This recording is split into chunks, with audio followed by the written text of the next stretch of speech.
Agent Warvel au rapport pour vous livrer tous les secrets du Shield. Aujourd'hui, on s'attaque à un gros dossier. L'idole des foules, le préféré des petits et des grands, le sensationnel, l'incroyable, le spectaculaire, Spider-Man. Bon, ces infos sont top secrètes. Allez pas le répéter, je risque mon boulot moi. Alors voyons, notre histoire commence avec deux collègues espions, Richard et Mary Parker, les agents de la CIA, envoyés infiltrer une base algérienne. Hey, vive l'Algérie, one, two, three. Vive l'Algérie, one, two, three. Vive l'Algérie, one, two, three. Envoyés infiltrer une base algérienne de crânes rouges, ils sont découverts et assassinés dans un crash d'avion. Mais quel rapport avec Spider-Man, hein? Eh bien, c'est l'un des deux enfants de Richard et Mary. Comment ça? Ah oui, ils ont deux enfants, mais on y reviendra plus tard. Leur fils aîné donc, Peter Benjamin Parker. Très peu de personnes sont au courant, mais ce gosse du Queens, c'est lui Spider-Man. Et on n'oublie pas le tiré entre Spider et Man. Petit retour dans le passé. Alors que l'autre enfant des Parker est adopté, Peter, lui, est recueilli par Benjamin Parker, le frère de Richard, ainsi que Mabel Parker Riley, sa femme, alias Oncle Ben et Tante May. Peter montre des capacités impressionnantes en sciences. Il étudie au lycée Midtown, quand notre histoire devient intéressante. Alors qu'il a 15 ans, Peter se rend à une exposition de sciences où se trouve un accélérateur à particules. Celui-ci est évidemment allumé puisque ce n'est pas du tout dangereux, et une araignée passe tranquillement par là. Irradiée par le faisceau, elle tombe ensuite sur la main de Peter et le mord. Ah, c'est pas aussi cool que des araignées génétiquement modifiées, c'est sûr. Mais bon, l'araignée mordra encore une certaine Cindy Moon à la cheville peu de temps après, mais là aussi, on y reviendra. On reviendra à beaucoup de choses, vous verrez. Bref, Peter est mordu par l'araignée radioactive, et sur le chemin vers chez lui, il découvrira qu'un paquet de trucs ont changé, et qu'il aura acquis certains pouvoirs grâce ou à cause de sa morsure.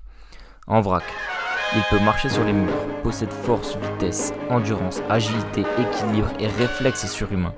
Un Spider-Sense le prévient du danger. Il a aussi un facteur guérisseur, pas aussi efficace que celui de certains de ses collègues, mais il guérit quand même très vite. Peter va s'amuser avec ses pouvoirs, comme par exemple en gagnant du cash dans des combats de catch, en passant à la télé et en devenant une vedette. Afin d'éviter d'être reconnu, il mettra un masque. Spider-Man était né. Contrairement à ce que de nombreuses personnes pensent, Spidey ne produit pas de toile depuis son corps. Il possède des lance-toiles qui éjectent une substance qu'il fabrique lui-même. C'est un génie, vous vous rappelez? Mais bon, ça reste un gamin de 15 ans qui s'amuse avec des dons de fou malade. Alors un jour, il va refuser d'arrêter un certain Dennis Carradine, qui venait de commettre un petit braquage. Après tout, c'était pas son problème, hein. J'ai pas bien compris en quoi c'était mon problème. Sauf qu'en rentrant chez lui, Peter découvre Oncle Ben mort, assassiné. Il enfile son costume et grâce aux infos de la police, il attrape vite le coupable. Et c'est Dennis Carradine, l'homme que Peter a refusé de stopper. C'est alors qu'il comprend tout le sens d'une phrase que lui avait dit son oncle. De grands pouvoirs impliquent de grandes responsabilités. Spider-Man devient depuis ce jour le protecteur du Queens, et parfois même de plus que ça. Manquant d'argent à cause de la perte de son oncle, Peter commence à travailler pour le Daily Bugle de J. Jonah Jameson, le haters numéro 1 de la Spider-Menace. Peter se prend en effet lui-même en photo en tant que Spider-Man et les vend au journal, qui lui crache ensuite dessus. Le premier super-vilain affronté par Spider-Man est un soviétique. Replacez le contexte, on est en 1962. Il s'agit de Dmitri Smerdiakov, le terrible caméléon. Ouais bon ok, pas si terrible que ça.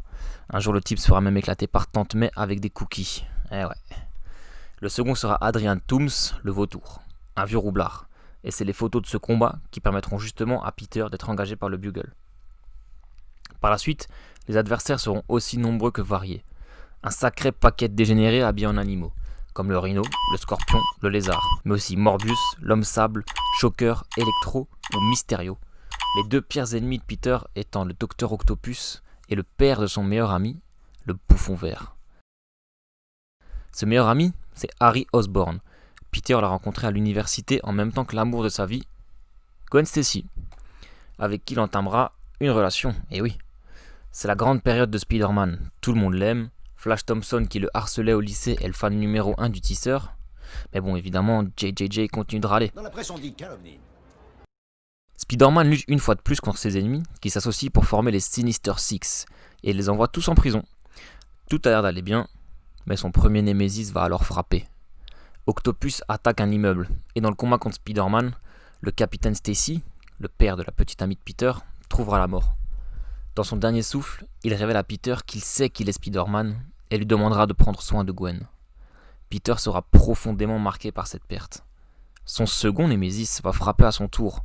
Le bouffon vert enlèvera Gwen Stacy pour attirer Spider-Man au sommet du George Washington Bridge, où les deux s'affronteront. Gwen tombera du pont et Peter échouera à la sauver. Cet échec continue de le hanter et de le traumatiser aujourd'hui encore. Spider-Man est accusé des morts de Gwen et de son père, et sa vie tourne au cauchemar.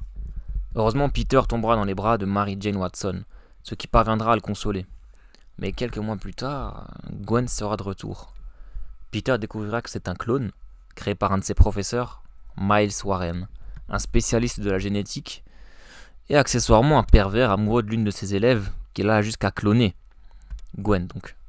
Miles, alias le chacal, et ça il en est un, aura aussi créé un clone de Spider-Man, prenant le nom de Ben Reilly, comme oncle Ben et mère Riley, la tante de Peter. D'abord ennemis, les deux feront la paix, et chacun partira de son côté, sans vraiment savoir qui est Peter et qui est Ben. Qu'est-ce qu'on a d'autre ? Ah oui, la guerre secrète. Le Beyonder, un être cosmique un peu chiant, va enlever des héros et des vilains pour les faire s'affronter sur sa planète. Pourquoi pas ? Peter détruira son costume et suivra les conseils de Deadpool pour aller les réparer dans une machine spéciale. Peter se trompe de machine et entre en contact avec un costume vivant, un symbiote extraterrestre noir qui le rendra plus fort. Mais Peter ne sait pas tout ça. Pour lui, il reviendra juste sur Terre avec un costume noir trop dark, au calme, mais se rendra compte qu'il agit bizarrement. Je suis Spider-Man, fils de...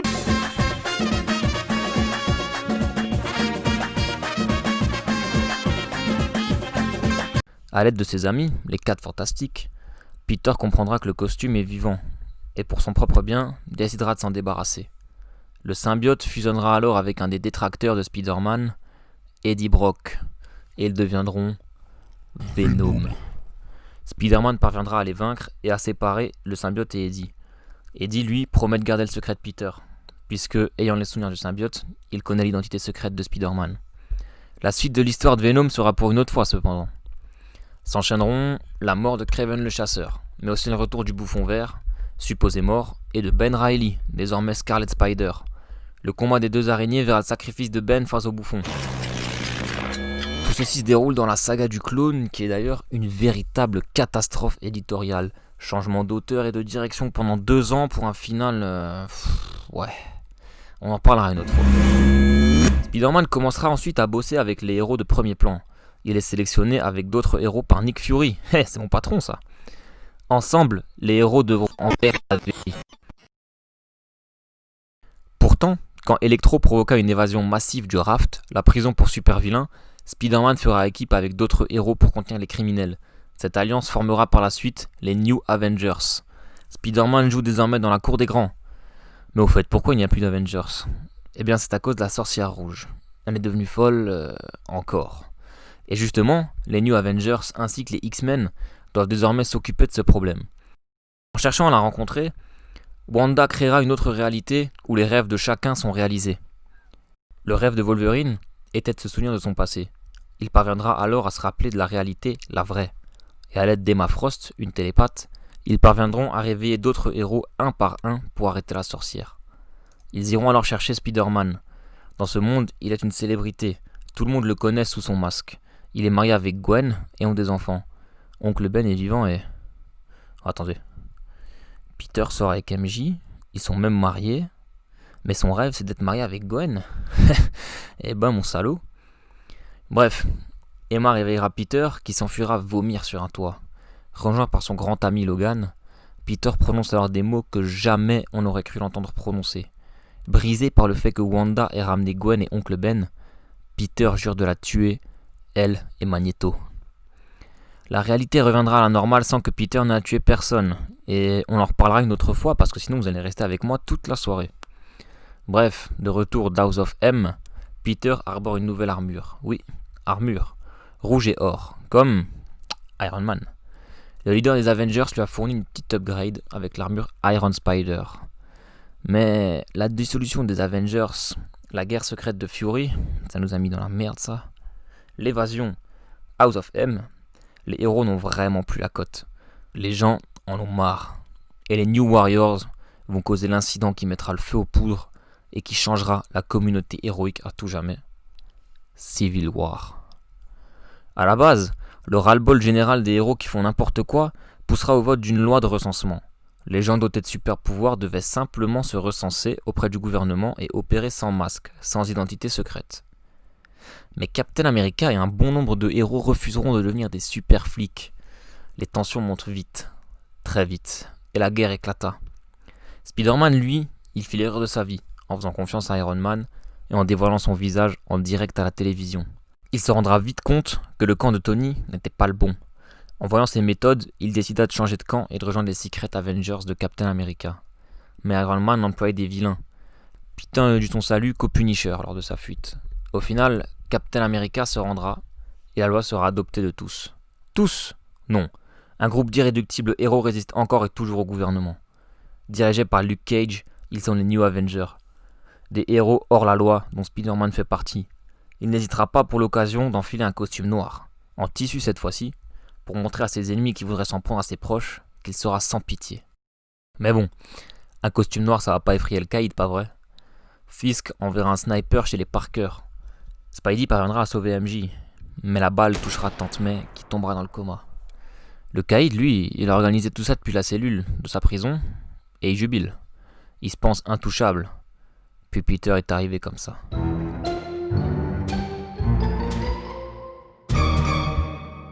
Et il l'a tabassé. Mais tabassé. Désespéré, Peter ne trouve aucun moyen de sauver sa tante.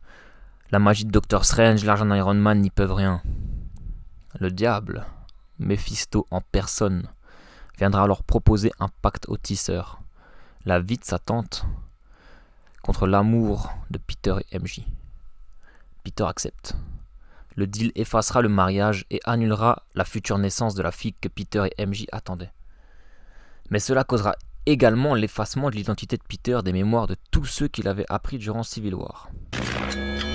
Bon, alors cet événement, il est détesté par un grand nombre de fans de Spider-Man, puisque toute l'évolution du personnage de Peter, en fait, elle est balayée, et il redevient un galérien random comme avant. C'est pas cool, alors que là, il était marié, il était connu de tout le monde, il allait avoir une fille, et du coup, plus rien.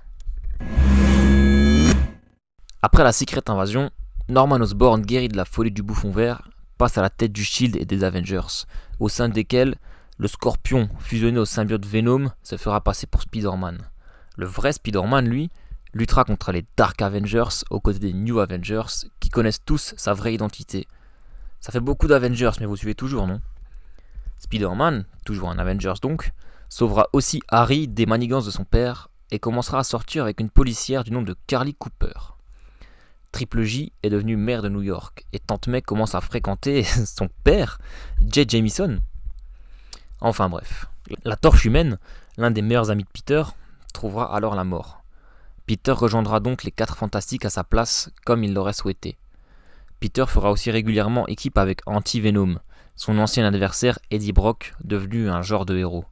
Avec tous ses alliés, ils devront faire face au retour du Chacal, qui a donné des pouvoirs d'araignée à tous les New-Yorkais.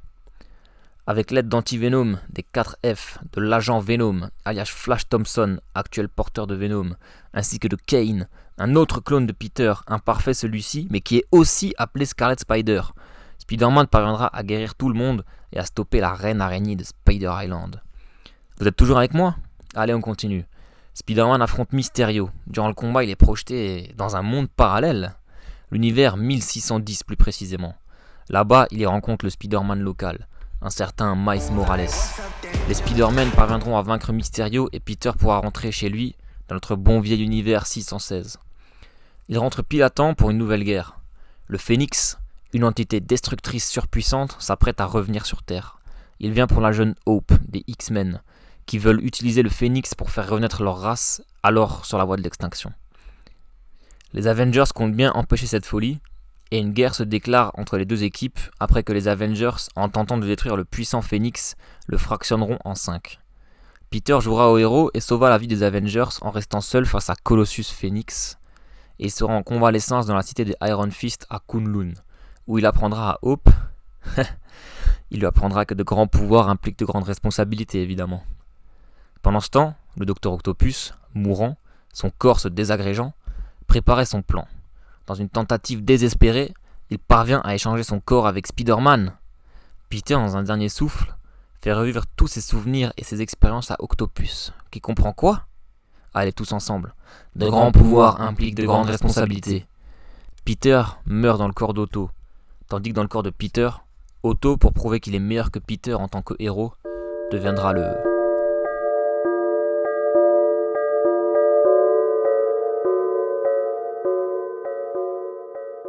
Dans un geste d'amour, Otto rendra son corps à Peter. C'est lui, le Spider-Man supérieur.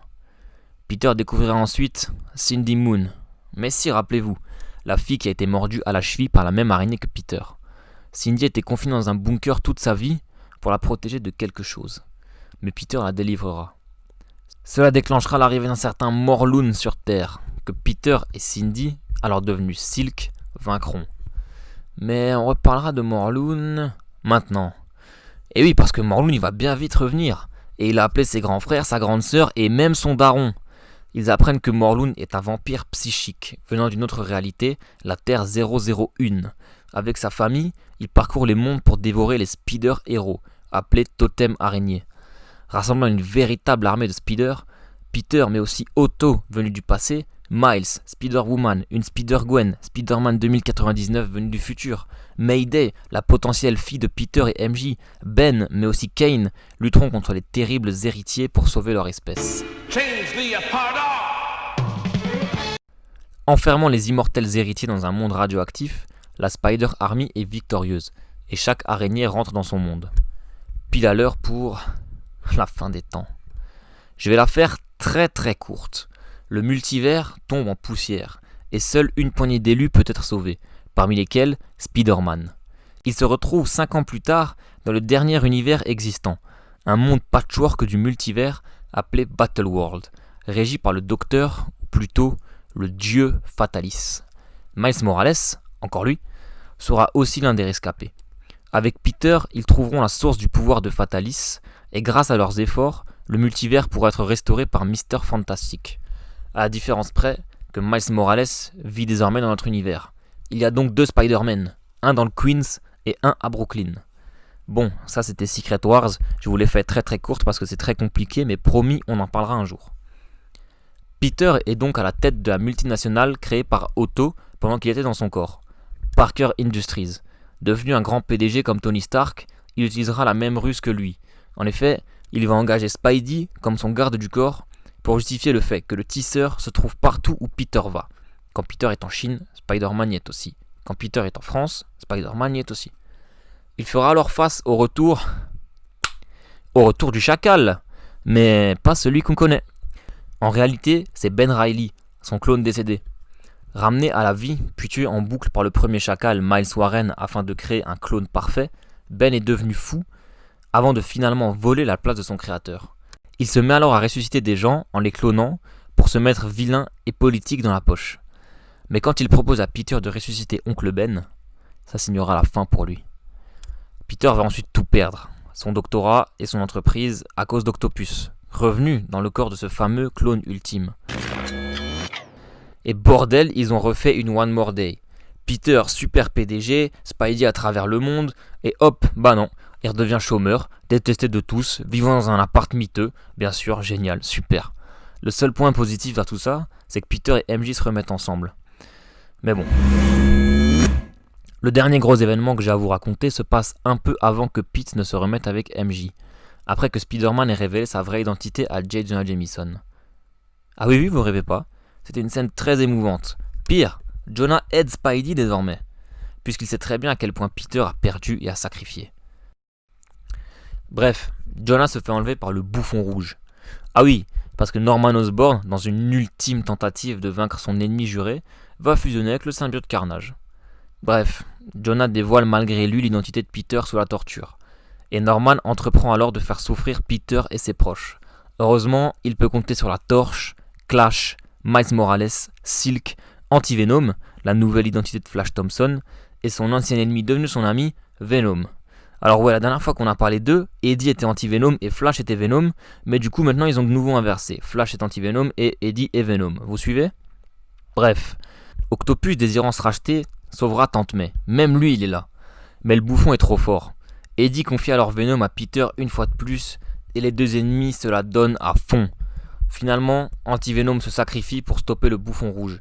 Et dans un dernier souffle, Flash comprend que Spider-Man et Peter Parker ne font qu'un.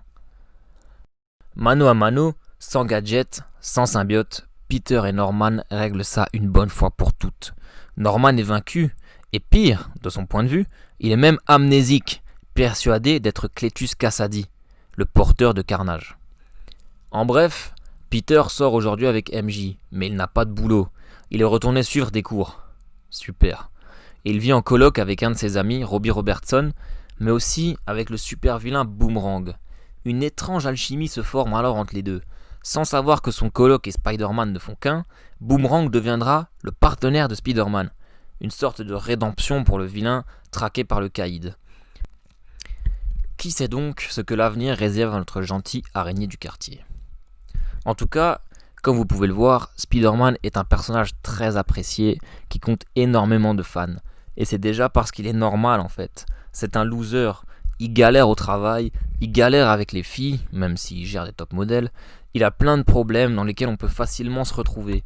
Et même si aujourd'hui il aurait a priori 25 ans, il a longtemps été un héros ado puisqu'il est Spider-Man depuis qu'il a 15 ans. Ce qui permet à nous, les adolescents ou les jeunes, de s'identifier à lui très facilement. La leçon d'Oncle Ben est pleine de bon sens également. Enfin, le problème avec Spidey, c'est que c'est un personnage qui n'évolue jamais. Dès que son statu quo change, quelque chose viendra toujours le ramener dans une piole minable à la recherche d'un boulot. Et ça, malgré tout, c'est plutôt chiant. On avait Peter qui allait devenir papa, on avait Peter qui était PDG, et aujourd'hui, si on regarde, le personnage a 50 ans d'histoire, même plus, et il en est toujours au même point que quand on l'a rencontré. Oh, et cette fameuse sœur dont je vous parlais au début, ce sera pour un prochain dossier. Agent Warvel, terminé. يا سير يا الله الله شيري